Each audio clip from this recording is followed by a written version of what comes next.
నేను ఎప్పుడో మాట అంటూ ఉంటాను, where God lives the world doesn't, wear the world lives God doesn't. లోకం ఉన్న చోట దేవుడు ఉండడు, దేవుడు ఉన్న చోట లోకం ఉండదు. వెలుగున్న చోట చీకటికి చోటు లేనట్టే, చీకటున్న చోట వెలుగుకు చోటు లేనట్టే. దేవుని బిడ్డలారా, అయితే నీలో దైవాత్మ ఉండాలి, లేకపోతే దురాత్మ ఉండాలి. దురాత్మ ఉన్న వాళ్ళలో దైవాత్మ లేదు, దైవాత్మ ఉన్న వాళ్ళలో దురాత్మ లేదు.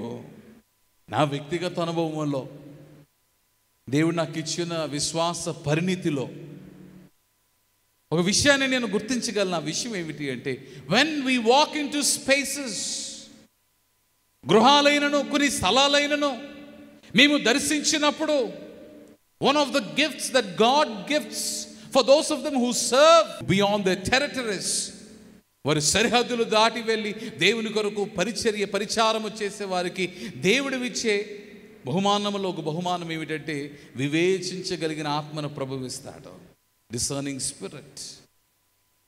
కొన్ని పర్యాయములు కొన్ని గృహముల్లోనికి వెళ్ళి మేము నిలబడినప్పుడు we can discern if the godly spirit is residing or if the worldly spirit is residing.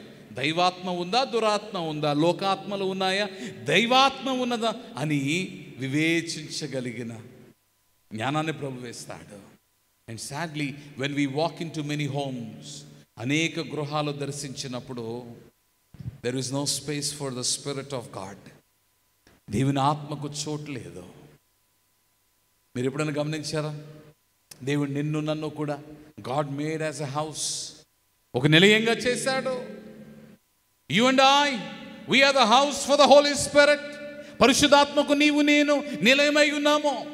If we let the Spirit of the Lord live in us, there is no space for the spirits of the world.